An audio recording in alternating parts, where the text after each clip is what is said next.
आता आपण एक मर्डर केस बघितली.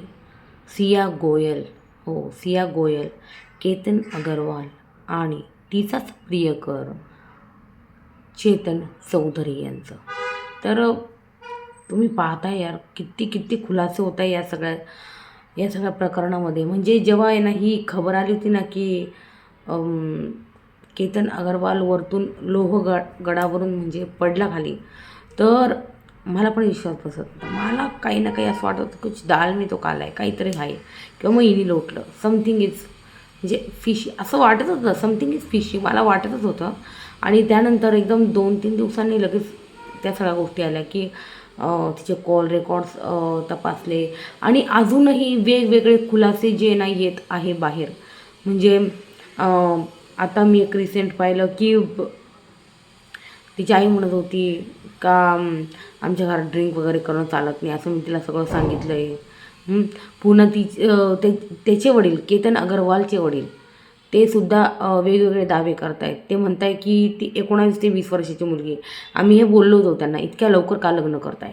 ते खूप लग्नाच्या मागे लागले होते म्हणे.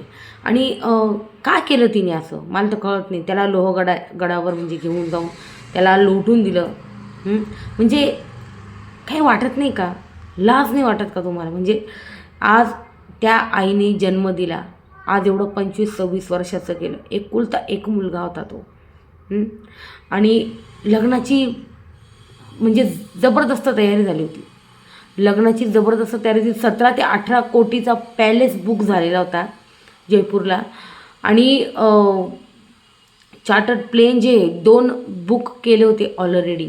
इतका शाही विवाह यांचा होणार होता, इतका म्हणजे ग्रँड स्केलमध्ये सगळ्या गोष्टी होणार होत्या. आणि त्यांचे आणि एक एक वेगवेगळे व्हिडिओ येत आहे. आणि ते जे व्हिडिओ बघितलं ना यार, त्या मुलाबद्दल इतकं वाईट वाटतंय. म्हणजे यार एक नकार नाही देता आला तुला, एक नकार. खूप रस्ते अजून, ठीक आहे, तुला नकार नाही देता आला. तर आता तर अजून एक आलेलं आहे, तर त्याच्याबद्दल तर मी बोलणारच आहे. पहिले मी हे क्लिअर करते, नकार नाही देता आला. किंवा मग तिचा जो प्रियकर आहे चेतन, त्याचं खूप मोठं फ्रेंड सर्कल असेल पुण्यामध्ये. कोणाकडूनही एक कॉल नाही करण्यात आला केतनला की लग्न करू नको, तिचं ऑलरेडी बाहेर अफेअर आहे. ठीक आहे, त्याला नाही, त्याच्या वडिलांना तिचे वडील सांगते 35 वर्षापासून आमचे खूप चांगले संबंध आहेत. म्हणजे सियाच्या घराचे आणि त्यांचे खूप चांगले संबंध आहेत. ते पण मोठे मसाला व्यापारी वाटतं. आणि म्हणजे हे ना त्यांचा ना बरोबरीचा एक होतं, त्यांचा बरोबरीचाच त्यांनी संबंध जो आहे तो जोडला होता. आणि या सगळ्या गोष्टी होत्या. आणि म्हणजे मला खरोखरच विश्वास बसत नाही आहे की यार या मुलीने, तो मुलगा हँडसम होता, पैशावाला, तर ती पण होतो, पैशावाला पण होता तो. आत्ता मला वाटतं तो परदेशातून शिकून आला होता. सगळ्यात जास्त मला वाईट कोणाचं वाटतं ना, तर आई आणि वडिलांचं वाटतं. सर्वात जास्त तर आईचं. आई जन्म देते, मोठा करते, आईची माया खूप वेगळी असते. म्हणजे आता एक व्हिडिओ पाहिला मी त्यांचा, तो आक्रोशचा, तो बघवत नव्हता.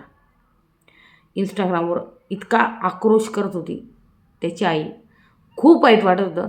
आणि म्हणजे बघा ना, आई वडील लहानपणापासून मोठं करता, शिक्षण देता, सगळ्या गोष्टी करता, आणि आपण अशा एका मुलीबरोबर लग्न ठरवतो. आणि बघा ना, तिने 2 सेकंद पण विचार नाही केला, लोटून दिलं आणि सगळ्या गोष्टी तिथंच संपल्या, माहिती आहे. तर माझं हेच म्हणणं आहे, मुलींनो, तुम्हाला जर आहे ना मुलगा पसंत नसेल, काही असेल, तुम्ही पळून जा, तुम्ही काय करायचं करा, घरी बोला, पण ज्याच्याशी लग्न ठरेल त्याचा काय म्हणजे त्याचा काय गुन्हाच नाही ना, त्याचा काहीच गुन्हा नाही. ते जे प्रकरण घडलं होतं राजा रघुवंशीचं, अगदी तसंच हे जे ना घडलेलं आहे गाईस. आणि खरोखरच खूप वाईट आहे, हे सगळं खूप वाईट आहे. आणि वेगवेगळे धक्कादायक खुलासे होत आहेत. तिच्या आणि तिच्या प्रियकराचे कॉल रेकॉर्ड्स काढले पोलिसांनी. आणि जवळजवळ 6 महिन्यात जवळजवळ 2000च्या वर कॉल्स झालेले आहेत.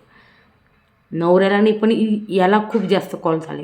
सो हे सगळं खूप शॉकिंग आहे. तर ह्याबद्दल तुमचं काय म्हणणं आहे मला नक्की सांगा. आणि माझं हेच म्हणणं आहे, मुलींनो, पसंत नसेल घरी बोला, पण येणार एका निष्पाप माणसाचा बळी घेऊ नका तुम्ही.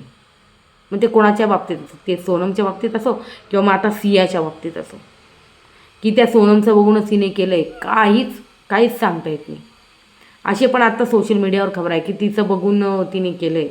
तर हे सगळं खूप चुकीचं आहे. मला वाटतं दुसरे खूप मार्ग होते ते तिने म्हणजे पत्कारल्याने आणि इतका मोठा टोकाचा निर्णय घेतला. खूप चुकीचं आहे. तुमचं याबद्दल काय म्हणणं आहे मला सांगा कमेंट सेक्शनमध्ये. व्हिडिओ आवडल्यास लाईक शेअर सबस्क्राईब नक्की करा. आणि खरोखर हे जे पाऊल उचललं आहे ना, मला वाटतं खूप चुकीचं आहे. आणि तिला आहे ना एकदम 302 कलम लावून एकदम कडी सजा भेटली पाहिजे, एकदम कडी. तिला पण आणि तिच्या प्रियकराला पण, चेतन चौधरीला पण. म्हणजे का केलं याचा आन्सर नाही कळत आहे मला. तुम्ही मला सांगा खरंच कमेंट सेक्शनमध्ये. व्हिडिओ आवडल्यास लाईक शेअर सबस्क्राईब करा. पण हे खूप चुकीचं झालं आहे.